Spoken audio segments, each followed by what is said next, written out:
Hello बच्चों, कैसे हैं आप लोग। आशा करता हूँ बहुत बढ़िया होंगे आप लोग। आज मैं आप सबके लिए बहुत ही मोस्ट इंपॉर्टेंट टॉपिक को लाया हूँ जो कई बार रिपीटेड क्वेश्चन है, जो कई बार एग्जाम में आया हुआ है और इस बार 100% लमसम आएगा ही। ठीक है, जो आज का हमारा टॉपिक है वो क्या है, पादपों में परिवहन। क्या है, पादपों में परिवहन, यानी जो पादप होते हैं उनमें परिवहन किस प्रकार से होता है। ठीक, जो पादप होते हैं उसमें परिवहन देखिए किस प्रकार से होता है। प्रकाश संश्लेषण से उत्पन्न खाद्य पदार्थ, यानी जो प्रकाश संश्लेषण की क्रिया होती है तो उससे क्या उत्पन्न होता है, ग्लूकोज उत्पन्न होता है, जल उत्पन्न होता है, ऑक्सीजन उत्पन्न होता है। इन्हें तो उत्सर्जित कर देते हैं, लेकिन जो पेड़ पौधे होते हैं वो भोजन के रूप में ग्लूकोज को लेते हैं। तो प्रकाश संश्लेषण से उत्पन्न खाद्य पदार्थ का मतलब हो जाएगा ग्लूकोज। क्या हो जाएगा, ग्लूकोज। ग्लूकोज को पौधों के विशिष्ट ऊतकों द्वारा, यानी जो पौधों के विशिष्ट ऊतक होते हैं उनके द्वारा शरीर के सभी अंगों तक पहुंचते हैं, शरीर के सभी अंगों तक पहुंच जाते हैं। अर्थात प्रकाश संश्लेषण क्रिया के बाद जो ग्लूकोज बनता है वो विशिष्ट ऊतकों के द्वारा पादपों के समस्त अंगों तक पहुंच जाता है, पादपों के समस्त अंगों तक पहुंच जाता है। पादपों में इन पदार्थों का इस प्रकार पहुंचने की प्रक्रिया को या क्रिया को, यानी जो पादप होते हैं इस प्रकार से जो चला जाता है ग्लूकोज, तो इस प्रकार से जाने की क्रिया को या प्रक्रिया को ही क्या कहते हैं, परिवहन कहलाती है। वही प्रक्रिया जो क्या कहलाती है, परिवहन कहलाती है।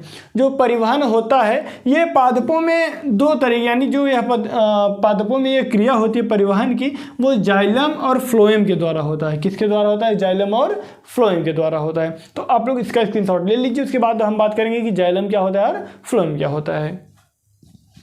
आगे क्या है देखिए, दारू या जाइलम, चाहे इसे दारू कहिए चाहे जाइलम कहिए, बात एक है। ये दारू नहीं है, दारू है। ठीक है, देखिए ये क्या होता है, जाइलम निर्जीव ऊतक होता है, यानी जो जाइलम होता है यह निर्जीव ऊतक होता है। ये क्या करता है, यह मृदा से जड़ के द्वारा, यह मृदा से जड़ के द्वारा खनिज लवण प्राप्त कर पादपों के सभी भागों तक पहुंचाता है। यानी जो यह जाइलम होता है यह जड़ से क्या करता है, जड़ के द्वारा मिट्टी से खनिज लवण को प्राप्त करता है और पादपों के सभी अंगों तक, सभी भागों तक पहुंचाने का कार्य करता है। ठीक, उसके बाद फ्लोएम है। क्या है, फ्लोएम। फ्लोएम को पोषवाह भी कहते हैं। फ्लोएम को क्या कहते हैं, पोषवाह कहते हैं। ये क्या होता है, यह सजीव ऊतक है, यानी जो फ्लोएम होता है यह सजीव ऊतक होता है, जो जाइलम होता है वह निर्जीव ऊतक होता है। अब ये क्या करता है, जो फ्लोएम होता है पत्तियों द्वारा बनाए गए खाद्य पदार्थ, यानी पत्तियों द्वारा बनाए गए खाद्य पदार्थ यानी ग्लूकोज होता है, तो ग्लूकोज को क्या करता है, पादपों के सभी भागों तक पहुंचाने का कार्य करता है। यानी जो जाइलम होता है वो जड़ के द्वारा भोजन को पहुंचाता है, जो फ्लोएम होता है वो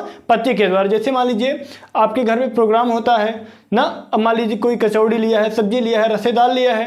अब क्या क्या कोई सब्जी लेकर जाते हैं, एक तरफ से एक तरफ तक बांटते चले जाते हैं, कोई रसेदार लेकर, कोई कचौड़ी, पूड़ी, तमाम प्रकार की जो भी वैरायटी होती है वो लेकर जाते हैं। तो ठीक उसी प्रकार ये भी कार्य करते हैं। ये क्या करता है कि पत्तियों से ग्लूकोज को लेता है और सभी अंगों तक पहुंचाने का कार्य करता है। और जो जाइलम होता है ये क्या करता है, जड़ के द्वारा खनिज लवण को प्राप्त करता है और जो पादप होते हैं उनके सभी भागों तक पहुंचाने का कार्य करता है। ठीक, तो ये रहा मोस्ट इंपॉर्टेंट टॉपिक जो कई बार एग्जाम में रिपीटेड है, इस बार भी लगभग आ ही जाएगा। ठीक, तो आप लोग इस टॉपिक को तैयार कर लीजिएगा। मिलेंगे आप लोगों से किसी अगले वीडियो में, तब तक के लिए जय हिंद, वंदे मातरम।